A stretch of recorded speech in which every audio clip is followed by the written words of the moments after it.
O Senhor esteja convosco. Proclamação do Evangelho de Jesus Cristo segundo São Lucas.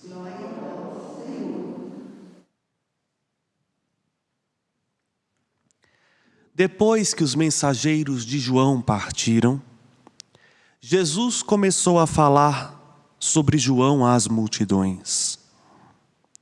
O que fostes ver no deserto? Um caniço agitado pelo vento? O que fostes ver? Um homem com roupas finas? Ora, os que vestem roupas preciosas e vivem no luxo estão nos palácios. Então o que fostes ver? Um profeta? Eu vos digo que sim, e alguém que é mais do que um profeta. É de João que está escrito: eis que eu envio o meu mensageiro à tua frente. Ele vai preparar o meu caminho diante de ti. Eu vos digo, entre os nascidos de mulher, ninguém é maior do que João. No entanto, o menor no reino de Deus é maior do que ele. Todo o povo ouviu, e até mesmo os cobradores de impostos reconheceram o batismo de João. Mas os fariseus e os mestres da lei, rejeitando o batismo de João, tornaram inútil para si mesmos o projeto de Deus. Palavra da salvação. Glória a vós, Senhor.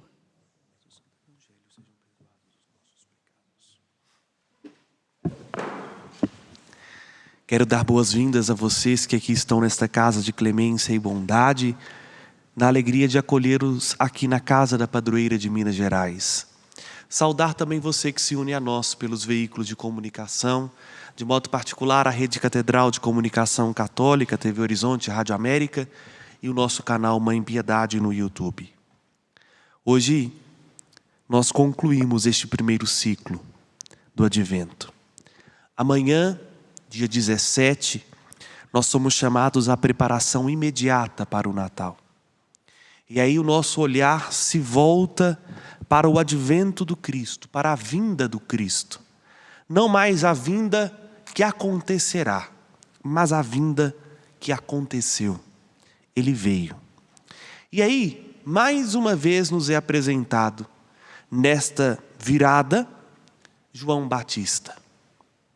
A figura de João Batista é uma figura que não atrai muito o olhar de nós, do nosso tempo, principalmente dos cristãos do século 21. Quando a gente pensa num homem austero que vivia no deserto, que falava com certa firmeza, isso não atrai as pessoas do nosso tempo. A gente prefere mais o santo que fala do amor, da misericórdia, da justiça, que vive uma vida como todo mundo, do que a figura de João Batista, que é uma figura que se santificou pela austeridade e pela ascese, pelo esforço de mortificação de si mesmo para agradar o coração de Deus. No entanto, a nenhum ser humano foi feito um elogio tão grande da parte do Senhor como João Batista. Olha, o próprio Jesus no Evangelho de hoje diz: nenhum dos homens nascidos de mulher neste mundo foi maior do que João Batista. Eu acho que se o próprio Cristo elogiou, é porque ele tem muito a nos ensinar. João Batista é o último dos profetas. E ele teve uma graça singular, porque todos os profetas apontaram a salvação pela esperança. Deixa eu traduzir o que estou dizendo. Os profetas do Antigo Testamento anunciavam ao povo que viria um Salvador pela espera, pela fé que lhes dava uma certeza de que aquilo que o Senhor lhes revelara num dia ia se cumprir. João Batista é o único dos profetas que com o seu próprio dedo pôde apontar a salvação e dizer: Eis o Cordeiro de Deus, é Ele que tira o pecado do mundo. Nenhum outro profeta viu a Deus, nenhum outro profeta tocou em Deus, nenhum outro profeta conviveu com o próprio Deus, a não ser João Batista. Como nós nos recordamos no dia do seu nascimento, dia 24 de junho, no prefácio de sua missa diz: batizou nas águas do Jordão o autor do próprio batismo. João Batista, por este singular privilégio que lhe foi concedido pela providência divina, não só anunciou com o seu modo de vida o Salvador que viria, como testemunhou quem era o Salvador.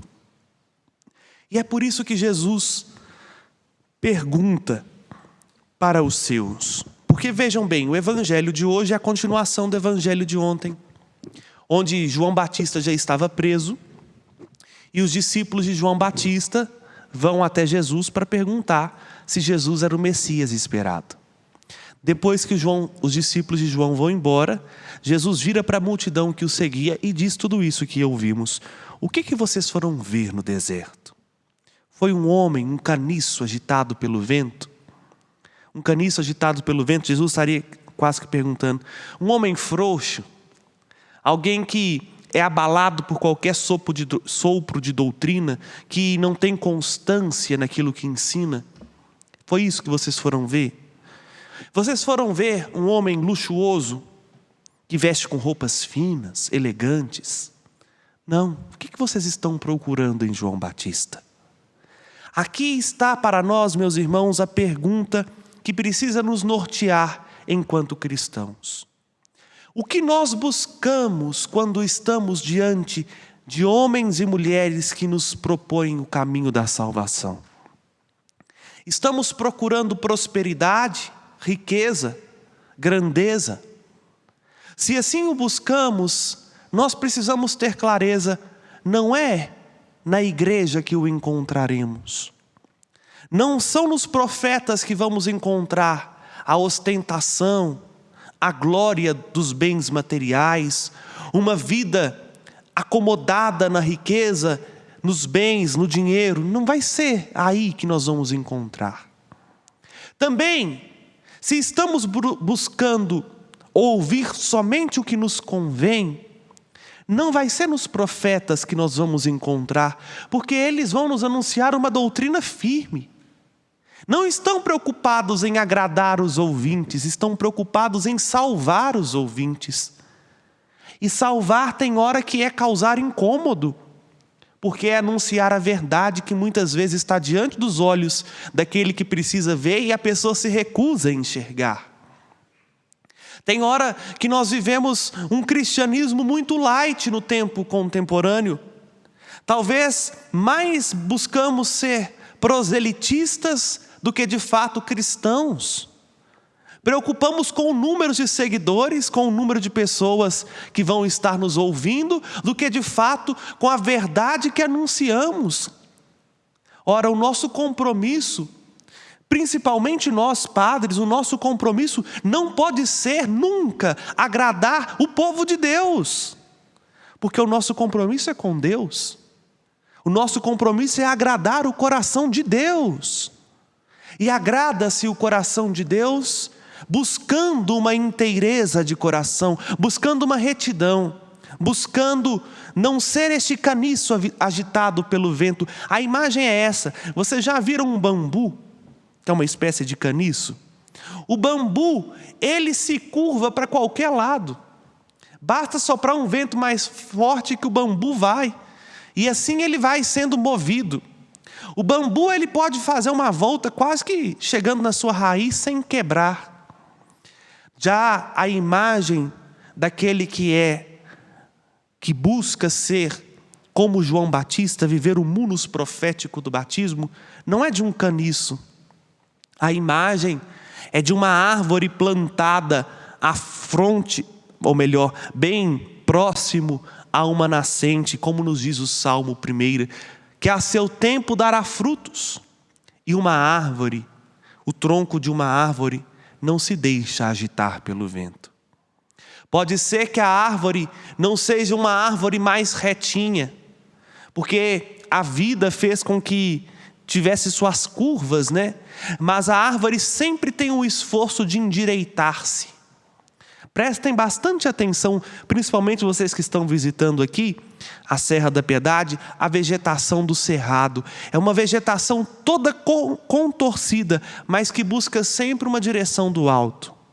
O galho de uma árvore não se deixa balançar por qualquer vento. O cristão, ele tem como missão reconhecer o Salvador.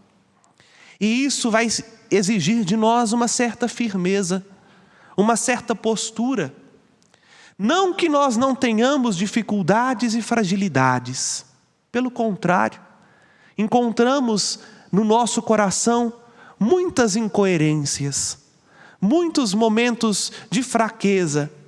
Mas é como um tronco de uma árvore que vai fazendo de tudo para contornar isso e continuar crescendo na direção que precisa ir. É por isso que João Batista foi elogiado. Porque mesmo sabendo que a sua pregação causava incômodo, ele não deixou de ser aquele que prepara o caminho do Senhor. A nossa missão, meus irmãos, é exatamente essa. Enquanto estamos neste mundo, nós precisamos preparar o caminho do Cristo que virá. E aí nós não vamos preparar o caminho do Senhor vivendo um cristianismo light, moldado nos nossos interesses. E aí a pergunta de Jesus precisa ser a pergunta para mim e para todo aquele que quer ser cristão, autêntico, sincero e de verdade. O que nós estamos procurando? Será que nós estamos procurando simplesmente confortar-nos interiormente, quase que uma anestesia espiritual, que massageia o nosso ego para dizer assim: não, eu sou bom, eu acredito em Jesus, mas não me comprometo com o projeto dele? Será que nós estamos procurando um cristianismo que é uma espécie de solução mágica para todos os problemas que eu tenho, seja de saúde, seja financeiro, seja de qualquer tipo? Ou nós estamos procurando, em primeiro lugar, o reino de Deus e a sua justiça? O que é que nós estamos procurando? E se de fato estamos procurando ver o Cordeiro de Deus, nós precisamos aprender com João Batista. Primeiro, a nos despojar da ostentação, do luxo, da riqueza, a buscar a simplicidade, a buscar a austeridade, a simplicidade não só no nosso modo de vestir, no nosso exterior, mas a simplicidade de coração, como o de João Batista, a se contentar com aquilo que Deus nos concede como graça. Nós precisamos também aprender de João Batista a estar no deserto para ouvir a voz de Deus, a aprender lá no deserto a lição que outro profeta nos ensina, a lição do amor, que lá no deserto do nosso coração, onde não há mais ninguém a não ser eu e o Senhor, nós conseguimos ouvir com distinção que o Senhor não nos rejeita. Pelo contrário, Ele nos acolhe. Como uma mulher abandonada, é a imagem da primeira leitura. A mulher abandonada no Antigo Testamento e até no Novo Testamento, porque até, vamos dizer assim, a virada propriamente dita do Império Romano para um período de uma era cristã, vamos dizer assim, né? Ali século III, século IV, a mulher abandonada não podia fazer nada. A mulher por si só não tinha muito valor. Tanto é que vocês veem no Evangelho, porque era numa cultura judaica, quando tinha as multidões se contavam os homens. E aí o evangelista põe a vírgula lá, sem contar mulheres e crianças, porque essas duas pessoas não eram tidas em contas de pessoas, de cidadãos. Mulher e criança não era contado. Hoje em dia a gente não conta só criança, né? As crianças ainda não têm status na nossa sociedade.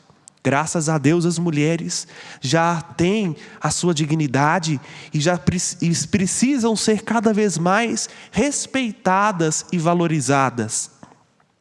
Mas uma mulher, ela não poderia fazer nada sem a figura masculina que confirmasse a decisão de sua mulher. Por isso, a mulher, quando era jovem, dependia do pai. O pai era a figura que dava autoridade à decisão da mulher e fazia com que a mulher fosse honrada. Depois, a figura que dava ou confirmava a autoridade de uma mulher era o marido. Por isso, o marido era a figura que confirmava a mulher e dava honra, dava distinção à sua mulher. Caso ela viesse ficar viúva, a situação complicava se ela não tivesse um filho homem.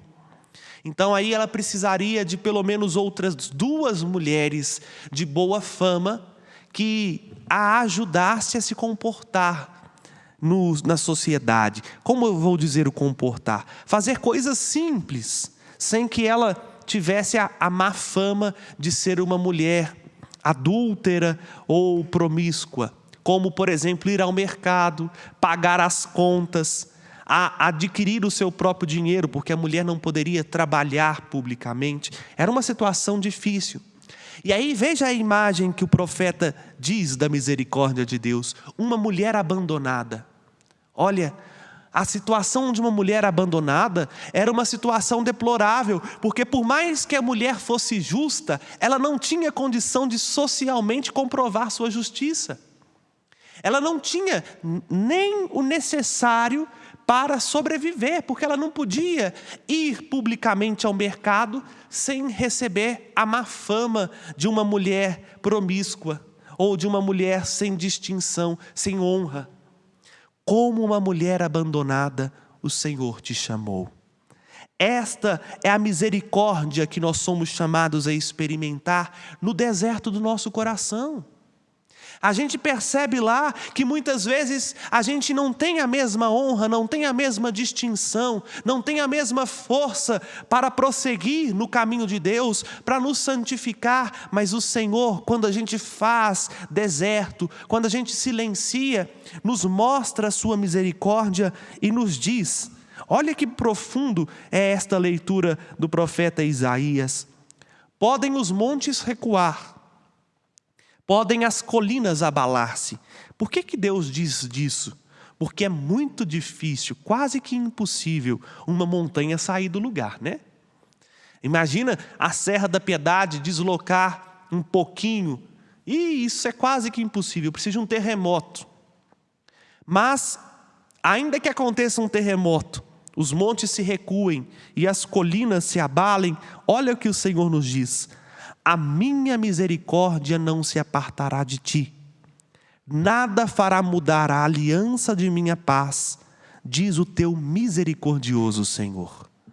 A misericórdia do Senhor, a gente consegue senti-la e consegue ouvi-la quando, como João Batista, nós temos a coragem de ir para o deserto da oração, onde nós não encontramos mais ninguém a não ser a nossa alma e o coração misericordioso do Senhor.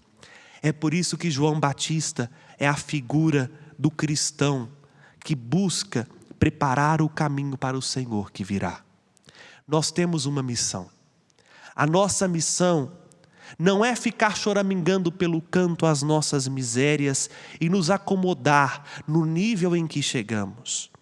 A nossa missão é continuar caminhando decididamente, contornando tudo aquilo que foi obstáculo na nossa história para continuarmos seguindo em direção ao céu. A nossa missão é nos preparar para o dia glorioso do Cristo que virá e ajudar no nosso tempo a preparar corações para esse Cristo. A gente consegue sendo como João Batista, buscando uma coerência de vida, buscando ouvir a voz de Deus e conformando a nossa vida e o nosso coração ao chamado deste Senhor. Sem oração, nós não conseguimos, porque é na oração que escutamos o Senhor. Sem vontade também nós não prosseguimos, porque não adianta escutar o Senhor se a gente não traduz isso em gesto concreto. João Batista é o maior dos homens nascido de mulher, porque soube ouvir a voz de Deus, se esforçou por colocá-la em prática, e esforçando-se por colocar em prática, salvou muita gente, e colocou no céu muita gente que na sociedade não era nem contada, as prostitutas, os cobradores de impostos e os publicanos, que olhando não para a pregação, mas para a vida de João, lembraram-se de uma promessa de um Deus que é misericórdia e que salva o seu povo. Feliz é João, que viu com seus olhos o Salvador e soube reconhecer que não era ele, João, o motivo da sua própria pregação, mas era o Cordeiro. Felizes seremos nós, se conseguirmos também, ouvindo na oração a voz do Cristo que veio, preparar um coração que o acolherá na sua vinda gloriosa e assim sermos neste mundo testemunhas da sua força, que não é a força de um poder que se impõe, mas é a força de um amor que é misericórdia. Que Ele nos encontre como João Batista, preparando os seus caminhos, para que quando Ele chegar em sua glória, Ele possa encontrar em nossas almas a mesma coisa que encontrou em João, um coração que o ama e por isso o buscou incansavelmente. Louvado seja nosso Senhor Jesus Cristo. Fiquemos de pé e com confiança apresentemos ao Senhor nosso Deus as nossas preces. A nossa resposta será: vinde, Senhor, e escutai-nos.